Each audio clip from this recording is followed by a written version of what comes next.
घमंडी चूहा। बंटी चूहा बहुत होशियार था। वो एक जंगल में रहता था। उसने अपना एक छोटा सा घर बना रखा था। जंगल के पास एक घर था, उसमें एक छोटा सा बच्चा रहता था। उस बच्चे के पास लॉक बूट थे, लेकिन वह छोटे हो गए थे। उस लड़के ने वह फेंक दिए। बंटी चूहा, अरे ये जूते तो बहुत अच्छे हैं, मैं इसमें आराम से सो सकता हूँ। बंटी चूहा एक जूते को घसीटकर अपने घर के नीचे ले आता है। दूसरा जूता लाने की उसकी हिम्मत नहीं थी, इसलिए वह उसे ही साफ करके उसमें अच्छे से सोने का बिस्तर बना लेता है। फूलों से उसे सजाता है। बंटी बहुत खुश रहता था। जंगल के और जानवर उसे देखने आते थे। जानवर जब उसको देखते तो बंटी चूहा बहुत नखरे में अपने जूते पर चढ़कर बैठ जाता था। एक दिन नटखट कबूतर बंटी से मिलने आया। नटखट कबूतर, बंटी भाई बहुत सुंदर घर सजाया है, और इस जूते ने तो 4 चांद लगा रखे हैं। बंटी चूहा, सुन भाई, नजर मत लगा, मैंने बहुत मुश्किल से इसे सजाया है। तुम जैसों की नजर लगी, ये खराब हो जाएगा। नटखट कबूतर, भाई मैं तो तुम्हें बधाई देने आया था, लेकिन लगता है तुम्हारा घमंड तो 7वें आसमान पर है। बंटी चूहा, मुझे किसी की बधाई की जरूरत नहीं है। मैं जानता हूं तुम सब मुझसे जलते हो, क्योंकि तुम बाहर सर्दी झेलते हो और मैं इस जूते में घुसकर आराम से सो जाता हूं। नटखट कबूतर बिना कुछ कहे उड़कर वापस चला जाता है। अब बंटी चूहा सारे दिन घूमकर खाना खाता और रात को अपने जूते में आकर सो जाता था। धीरे धीरे जंगल के सभी जानवरों से उसने बात करना बंद कर दिया था। अब उसका कोई दोस्त नहीं था। धीरे धीरे समय बीतने लगा। एक दिन रात के समय जंगल में तेज बारिश होने लगी। इस सब से बेखबर बंटी चूहा अपने जूते में आराम से सो रहा था। उसे बाहर के मौसम का पता नहीं लगा। बारिश का पानी बढ़ने लगा।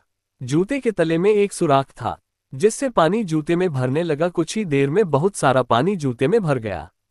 तभी बंटी चूहे की नींद खुली, लेकिन तब तक बहुत देर हो चुकी थी। पानी बढ़ता ही जा रहा था। उसे लगा कि वह अब मर जाएगा। बंटी चूहा जोर जोर से चिल्लाने लगा, लेकिन बारिश की आवाज में किसी ने उसकी आवाज नहीं सुनी। बंटी चूहे को अपनी मौत साफ नजर आ रही थी। वह जोर जोर से उछलने लगा। उछलते उछलते वह जूते से बाहर निकलना चाह रहा था, लेकिन जूता इतना लंबा था कि वह बाहर निकल ही नहीं पा रहा था। इधर दूर एक घोंसले में नटखट कबूतर अपने बच्चों के साथ बैठा था। नटखट कबूतर, बच्चों, लगता है किसी के चिल्लाने की आवाज आ रही है। कोई मुसीबत में है। उसने बाहर निकल के देखा कि आवाज उस जूते में से आ रही थी। वह तुरंत समझ गया कि बंटी चूहा जूते में फंस गया है। नटखट कबूतर बिना देर किए किसी तरह उड़कर वहां पहुंच गया। वह जूते के ऊपर बैठ गया। उसने देखा बंटी चूहा डूब रहा है। बंटी चूहा, कबूतर भाई मुझे बचा लो, नहीं तो मैं मर जाऊंगा। नटखट कबूतर, क्यों, तुम्हें तो इस जूते के सिवा किसी की जरूरत नहीं थी। बंटी चूहा, भैया बचा लो, मैं घमंड में आ गया था। ये सुनकर नटखट कबूतर उसे अपनी चोंच से पकड़कर खींचने लगा, लेकिन बंटी चूहे का वजन ज्यादा था। नटखट कबूतर उसका वजन उठा नहीं पा रहा था।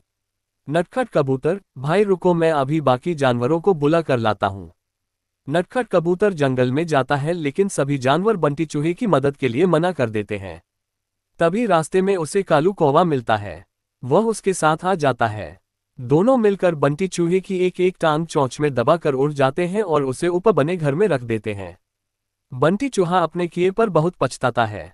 अगले दिन वह जूते को खींचकर उल्टा कर देता है। उससे उसका पानी निकल जाता है। उसके बाद वह उस जूते को घसीट कर ले जाता है और नदी में फेंक देता है। ये देखकर नटखट कबूतर और कालू कौवा बहुत खुश होते हैं। फिर बंटी चूहा सब जानवरों के पास जाकर सबसे माफी मांगता है।